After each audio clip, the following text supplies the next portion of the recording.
welcome to Angela, Winston, and Rudy. And folks, this episode is all about sports and athletics. And our guest contributors are Angela Clark, who will say a few words about her background because she has a wonderful background. And Minister Winston Bygrave, he too will say a few words because he is also illustrious. And my good friend Rudy Page, just as illustrious, he will say some words. So ladies first, please. Angela, the elevator introduction, please. Okay, good evening, Dwayne and Mike, Winston and Rudy. It's a pleasure to be on this evening. As introductions go, my name is Angela Clark. I am the CEO of RAFA International Development Agency. I am also head of Provider Services, which is a local government role looking after adult health and social care. And I'm also a lay minister. So that's me in a nutshell. Do I say who I support? Maybe not, maybe a bit later. That comes later. We were talking about sports. So that's half the day, Angela. What do you do in the rest of your day? Oh, there you go. Have fun. Okay, Winston, do you want to say a few brief words? Yes, I'm Winston Bygraves. I'm currently now a Baptist minister at a church in northwest London, Hendon. But my previous background is that of teaching. I taught for over 25 years, rising to deputy head of a comprehensive school in northwest London. And as you've heard, I have 6 adult children and 13 grandchildren. And I did a lot of sports at school, but I must admit, as I was looking at this, I don't really watch much sports, but I'll say more about that later. Hey, and Rudy, the elevator pitch intro as well, please, sir. My name is Rudy Page, and I'm a policy implementation consultant and spent a lot of time working across a number of sectors that deal with healthcare systems, community economic development, international trade. So yeah, I'm very interested in the empowerment of our communities and particularly young people. Thank you all 3 of you. And of course, this episode, as I've already said, is about sports and athletics. Let's think about another sports person, because this is the sports and athletics arena. And I know this one is close to your heart, Mike. Uriah Rennie. Yeah, I just love the fact that he was the first black Premier League referee. That was some gig. After he retired, he actually became chairman of a local football team as well. And it's really good to see someone of that level. You see players, but then to see him as the first Premier League referee, that was quite an accolade. So yeah, I definitely want to salute him tonight. First black to officiate games in the Premier League, and he began in 1979 in the local leagues up in the north, Yorkshire area, I think it is. First match was August 23rd, 1997, between Leeds and Crystal Palace at Elland Road. So yeah, that was a nice to be in the Yorkshire area. And Leeds, in my day, when I say my day, in the 70s and so, Leeds was one of the top teams. Not so much now. Yeah. Yeah, Leeds was one of the teams I supported at school. Yeah, okay. There you go, man. All white football. Yeah, Norman Hunter. Yeah, Peter Larimer. Yeah. So does that mean you used to live in Leeds, Winston, or you just like? No, I don't know why. I just was attracted to Leeds. Probably it was the cheapest football kit to buy because it's all white. Okay. Well, I certainly admire him for what he did at the time, because to be a referee and be a black referee at that time, I mean, it would be a challenge in this time, let alone at that time. Yeah. So I don't think that he has had the recognition he really deserves, given the importance of football to this society. Yeah, and no one has followed him. You would have thought he's opened up a very wide door. You know, so I know the players get stick. I mean, even referees, no matter what color they are, they get stick. So to be a black referee, he would have needed some pretty thick skin to cope with what's going on. I think for many parents, they would say, no way. Because why would you want your child to go through, given the challenges that parents have today, watching their children play against other children and the comments that come from other parents? Very well documented. Yeah, I like what Uriah has done, and I'm looking at his career in football from a slightly different perspective. He probably knew early on that he loved football, but he also probably knew that he wasn't good enough to shine on the pitch in the way top players would.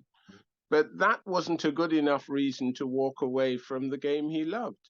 And so, you know, being a referee would give him access to the game he loved and to continue to play a part, to make a contribution.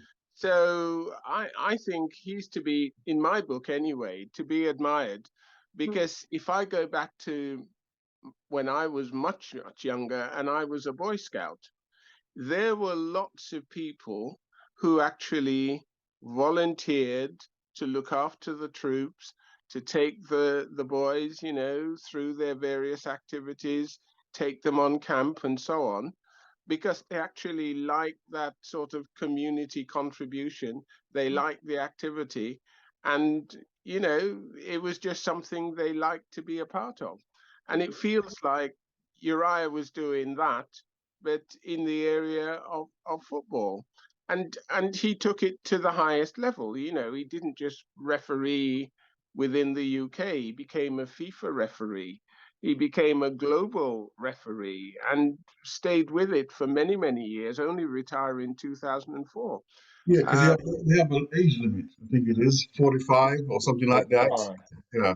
But also he has a certain skill, because if you've ever tried to referee a game of football, it's hard enough to be a linesman, let alone be a referee. So there's a unique skill to that role as well. So there's something, you know, I would say around the way he thinks, the way he was described as the fittest referee ever, and you know, he was, so that's what they said. He was the fittest ever.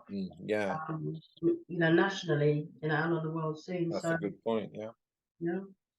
And you know, he wasn't just interested in that one aspect of football. Yeah, he could have hung up his whistle and that's it, go off into the sunset. But he became president of Hallam FC, a local league team, who's celebrating their 150th anniversary this season. So yeah, continuing that love of the game. Do you know, one of the things we haven't said about football referees, which I think goes to the heart of being a really good referee, you've got to know the rules.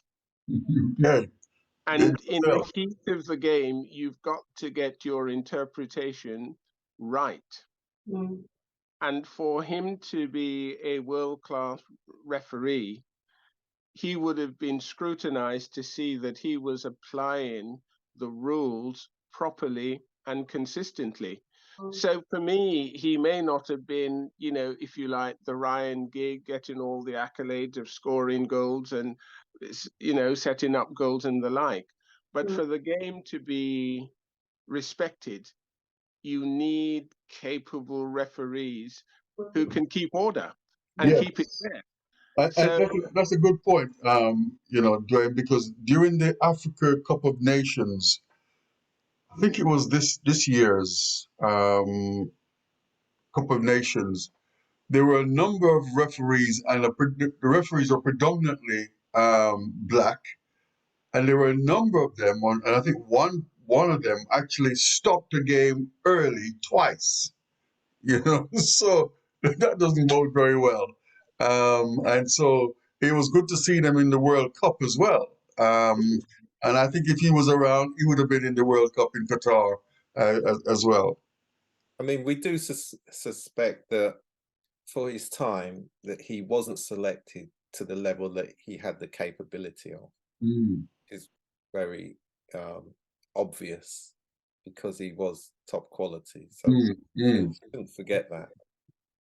Well, I'm not sure I've picked up any of that because, you know, you need to demonstrate your art, and you also need to pass the relevant examinations, and then, you know, you get your crack to become part of FIFA. So for him to emerge as a young man, because, you know, he was doing it in his 30s and 40s, it's about the right time, because you leave it until you're 46 and that window is closed. The point I'm making, Dwayne, very carefully, which we all understand for that time, and let alone these times, that, you know, you can be the best and still not be selected. And of course, somebody like him as well is not going to complain, because there's many people who don't get selected. They don't complain. They just get on and they go as far as they can go. But all I'm saying, for the time, he demonstrated he was the best. He was among the best of the best. Yeah, and to be honest, I would say that is a quality all of us here on this conversation should encourage in our community. Absolutely. If And you that's have really the the underlying ability, point that I'm really making. you go to your potential. And he clearly had the potential to be, as you say, one of the very best. So in this area, it feels to me that our community is awash with contributors from those three backgrounds in our community. And this country is better for it when you look at that tradition, which is continuing right now. Thank you all for your contributions tonight.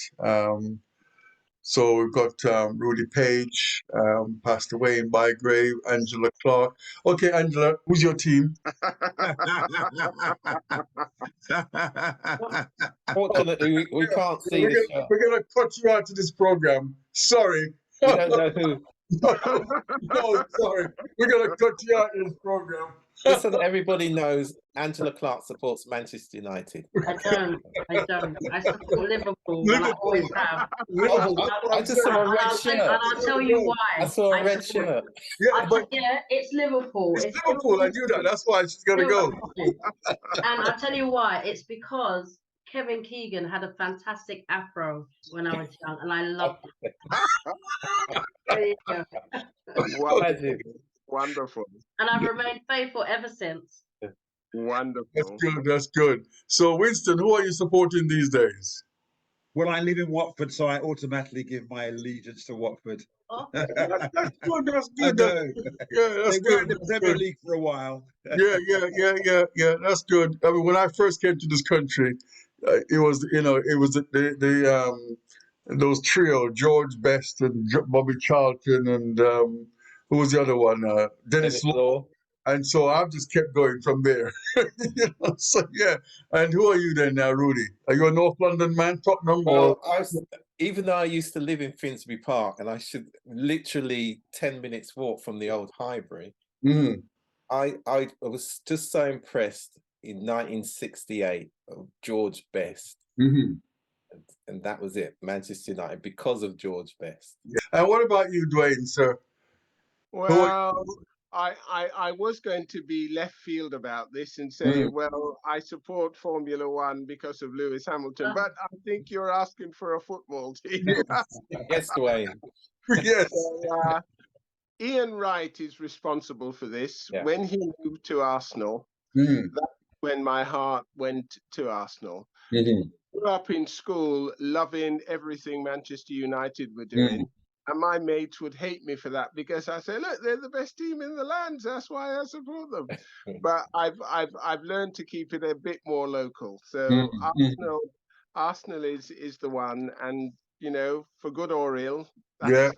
No, Ian Wright is a good nomination, man. Ian Wright, he's the boy. He's the boy. Again, look, he's gone on to a great career in radio, TV. Yeah. That's the underlying lesson here. Well, just to give a little bit of a nod to the next episode, we're going to be looking at our contributors in the voluntary and community sector. So maybe one or two of you might be with us next time when we record that. But again, some wonderful exemplars in that sector of how our community is distinguishing itself. Mhm. Okay, All thanks right. everybody. All right. Till next time. Wonderful roundup, as always. Take care. Take care. Take care now. Thanks. Bye. Bye.